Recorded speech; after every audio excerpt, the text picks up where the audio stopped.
There was a Jewish leader named Nicodemus who belonged to the party of the Pharisees. One night he went to Jesus.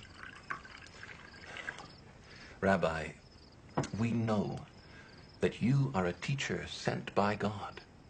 No one could perform the miracles you are doing unless God were with him. I am telling you the truth.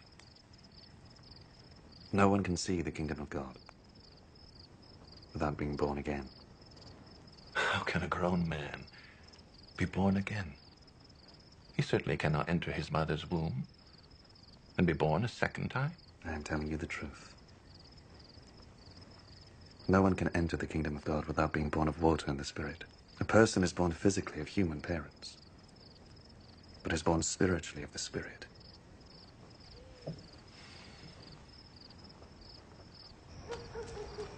Do not be surprised because I tell you that you must all be born again.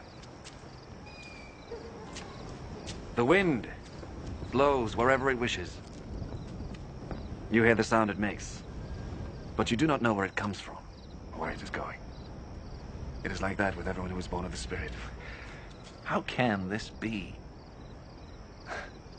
You are a great teacher in Israel, and you don't know this. I am telling you the truth. We speak of what we know and report what we have seen. Yet none of you is willing to accept our message. You do not believe me when I tell you about the things of this world. How will you ever believe me then, when I tell you about the things of heaven?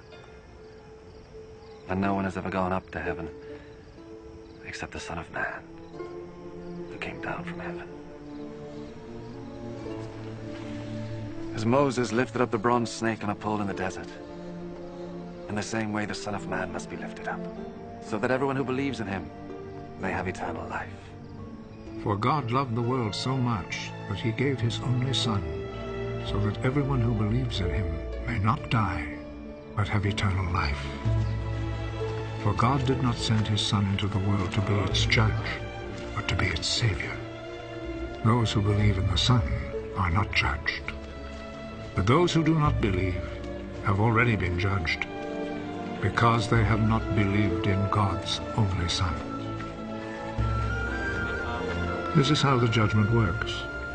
The light has come into the world, but people love the darkness rather than the light, because their deeds are evil. Those who do evil things hate the light and will not come to the light, because they do not want their evil deed to be shown up. But those who do what is true come to the light, in order that the light may show that what they did was in obedience to God. After this, Jesus and his disciples went to the province of Judea, where he spent some time with them and baptized. John also was baptizing in Aenon, not far from Salim, because there was plenty of water in that place. People were going to him, and he was baptizing them. This was before John had been put in prison. Some of John's disciples began arguing with a Jew about the matter of ritual washing. Teacher, you remember the man who was with you on the east side of Jordan? The one you spoke about? Well, he is baptizing now, and everyone's going to him. No one can have anything unless God gives it. You yourselves are my witnesses that I said, I am not the Messiah, but I've been sent ahead of him. The bridegroom is the one to whom the bride belongs, but the bridegroom's friend, who stands by and listens, is glad when he hears the bridegroom's voice. This is how my own happiness is made complete.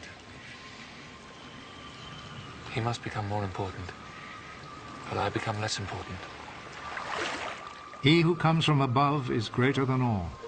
He who is from the earth belongs to the earth and speaks about earthly matters, but he who comes from heaven is above all. He tells what he has seen and heard, yet no one accepts his message. But whoever accepts his message confirms by this that God is truthful. The one whom God has sent speaks God's words, because God gives him the fullness of his Spirit. The Father loves his Son and has put everything in his power. Whoever believes in the Son has eternal life. Whoever disobeys the Son will not have life, but will remain under God's punishment.